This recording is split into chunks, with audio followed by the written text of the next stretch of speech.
미국 의회 예산국 한국의 장거리 미사일 배치 제안. 본 영상은 유튜브 채널 KRTV 뉴스에서 제작하였으며 도움이 되셨다면 좋아요와 구독하기를 눌러주세요. 감사합니다. 미국 의회 예산국이 남중국해 등지에서의 분쟁에 대비해 한국 등 동맹국에 지상 기반 장거리 미사일을 배치하는 방안을 제안했다고 28일 미국의 소리가 보도했다. 12호는 2월 11일 발간한 지상 기반 장거리 미사일 배치에 관한 옵션이라는 제목의 보고서에서 발대와 남중국해에서 분쟁이 발생했을 때 미군의 지상 기반 장거리 미사일을 어느 지역에 배치하는 것이 효과적일지 분석했다.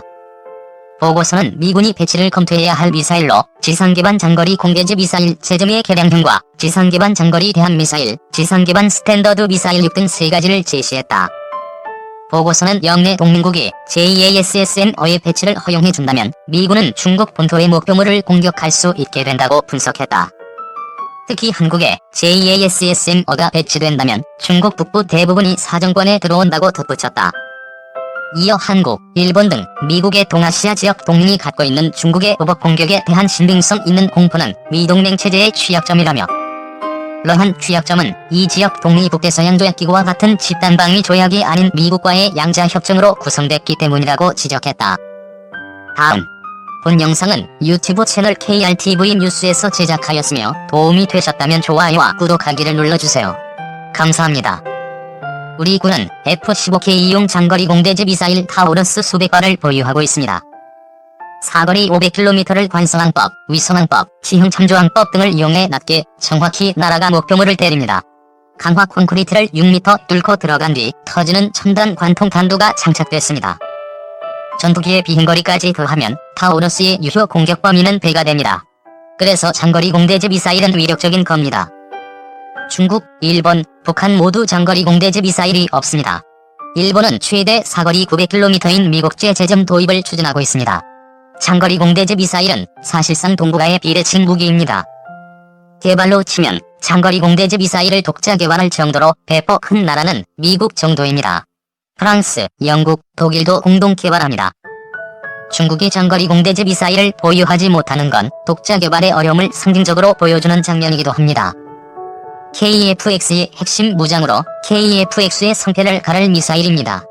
똘똘한 무장 없는 전투기는 빈 껍데기나 다름없어 전력화, 수출 모두 어렵게 됩니다. 크기와 사거리를 줄인 FA-56 공대지 무장 개발도 장거리 공대지 미사일과 연계된 같은 운명입니다. 그래서 장거리 공대지 미사일 개발은 KF-X의 전력화, FA-50과 KF-X의 수출과 직결되는 겁니다.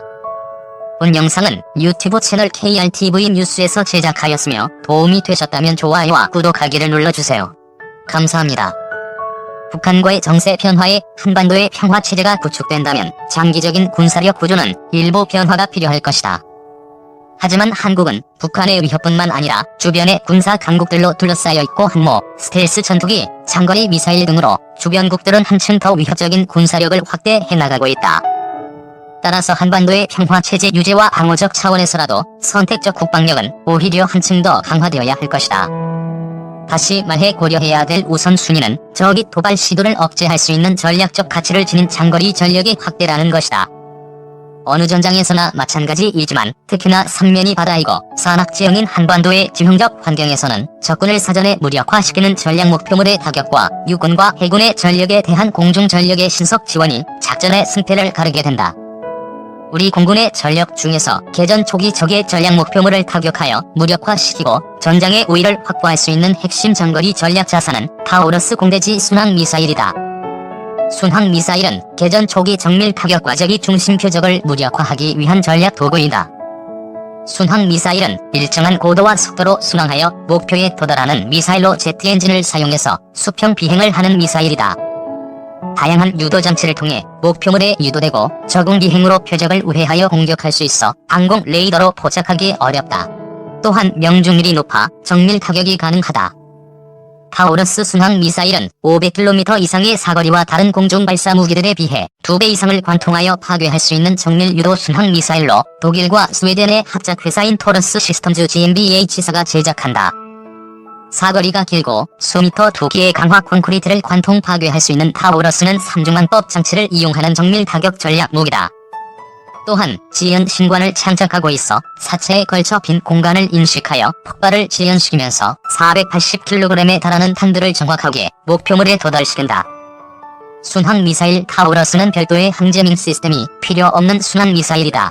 GPS 교란 전파에도 대응이 가능한 타우러스의 항제밍 시스템은 적이 전략적 목표물까지 탄두를 유도하는 정밀 항법 장치에 있다.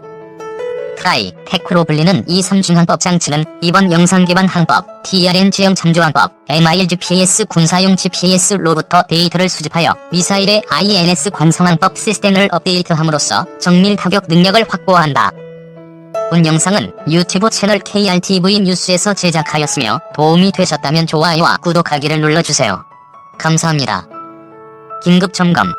대한민국 정밀 타격 무기 현무, 해성, 스파이스. 북한이 29일 새벽 75일간의 침묵을 깨고 대륙간 탄도미사일급으로 추정되는 미사일 발사를 감행했다. 곧이어 북한은 새로운 대륙간 탄도미사일인 화성-15형 발사에 성공했다고 발표하며 국가 핵무력 완성을 주장했다. 이에 대응해 우리군은 북한이 탄도미사일을 발사한 지 6분 만인 새벽 3시 23분에 북한의 탄도미사일 도발에 대응해 동해상으로 미사일 합동 정밀 타격 훈련을 실시했다. 지상 및 해상, 공중에서 동시 탄착 개념을 적용한 미사일 합동 정밀 타격 훈련에는 사거리 300km 현무의 탄도미사일, 사거리 1000km의 함대지 미사일 해성이, 사거리 57km의 스파이스-2000 정밀유도 폭탄이 동원됐다. 오늘은 이번 북한 미사일 도발에 대응한 우리군의 정밀 타격 무기에 대해 알아보자. 현무의 탄도미사일. 미국 나이키 허큘리스 미사일을 참고한 우리나라 최초의 국내 개발 탄도탄, 현무 미사일은 사정거리 180km 수준의 지대지 탄도 미사일이었다. 괜찮은 능력의 전술탄도탄이었으나 아무래도 짧은 사정거리가 문제였다. 따라서 한국군은 사거리가 300km급으로 업그레이드된 현무이를 개발하게 된다. 이전의 현무 미사일보다 위력과 신뢰성, 사거리가 대폭 강화되었다. 다만 전략 시스템인 만큼 실제 미사일 사거리와 능력 등은 정부에서 공식적으로 밝힌 적은 없다. 하지만 단순화되고 신속해진 지휘발사체계 INS와 GPS를 복합적으로 운영하는 항법 장치로 인해 명중오차, 아는 시간 등이 비약적으로 향상되었다. 또한 현무이는 캐니스터에 수납된 채 발사 차량이 직접 싣는 방식이다. 이는 평시 미사일이 외부에 노출되지 않으므로 최소 10년 이상은 별다른 정비 없이도 보관이 가능한 방식이다. 따라서 정비에 매우 유리한 요소이다. 현무이비는 사거리가 500km로 연장된 모델이다. 탄두 역시 1톤으로 기존 500kg에서 늘었다. 2016년에는 사거리 800km의 개량형 현무이C가 공개되었다. 언론에 의하면 현무이와 현무3을 합쳐 2017년까지 900기를, 2018년부터 5년간 300기를 생산해 총 2000기를 확보할 예정이라고 한다. 2017년 4월 6일 현무3의 실사격 발사가 성공하였다는 기사가 보도되었다. 2017년 10월 육군본부에 대한 국회 국정감사가 있었다. 여기서 육군은 한미 간의 미사일 사거리 및 탄도 중량 지침에서 탄도 중량 제한 규정을 없애기로 합의함에 따라 2000kg 탄두를 탑재한 차기 전역 탄도 미사일 현무사를 개발할 예정으로 있다고 밝혔다. 해성이 함대지 미사일.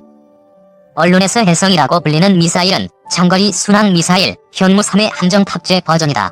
잠수함 탑재 버전은 해성3이란 이름이 있다. 우리군은 현무이, 이비를 보유하게 됨으로써 사정거리 300에서 500km의 전술탄도 미사일을 확보했지만 이 미사일들 역시 북한의 주요 군사기지를 사정권 안에 두지 못하는 문제가 있었다. 따라서 우리나라는 현무3로 명명된 토마호크급의 순항 미사일을 개발해 실전 배치하고 있다. 현무3은 그동안 A에서 C까지 개량이 거듭되었으며 최종 개량형인 현무3C는 1500km의 사정거리를 갖고 있다. 1500km의 사정거리를 갖는 순항 미사일은 미국, 러시아, 이스라엘, 한국 등 4개국만이 보유하고 있다.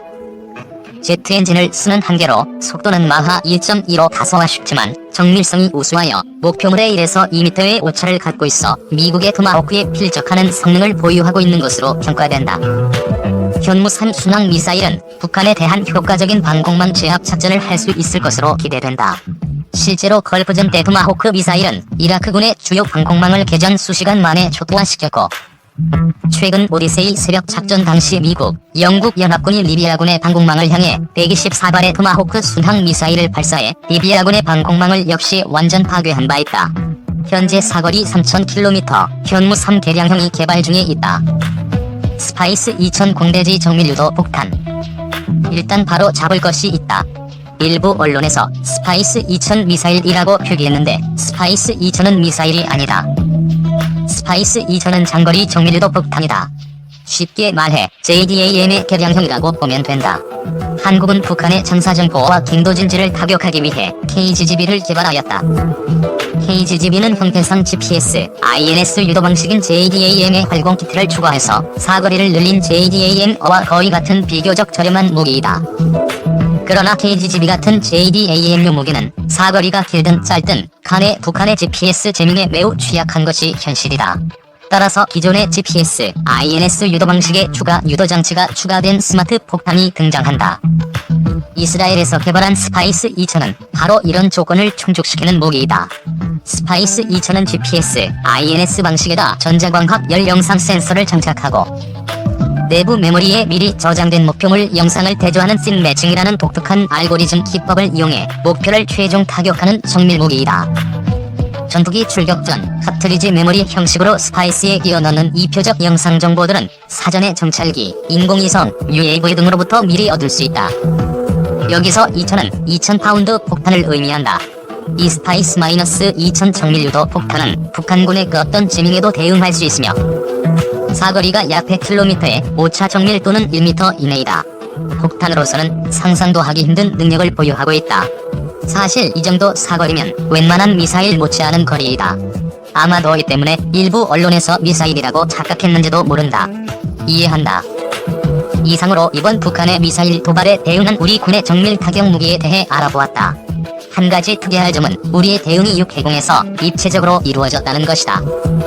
즉 육상의 현무이, 해상의 혜성이, 공중의 스파이스-2000이 동시다발적으로 적이 도발에 대응한 점은 매우 주목할 만한 것이다.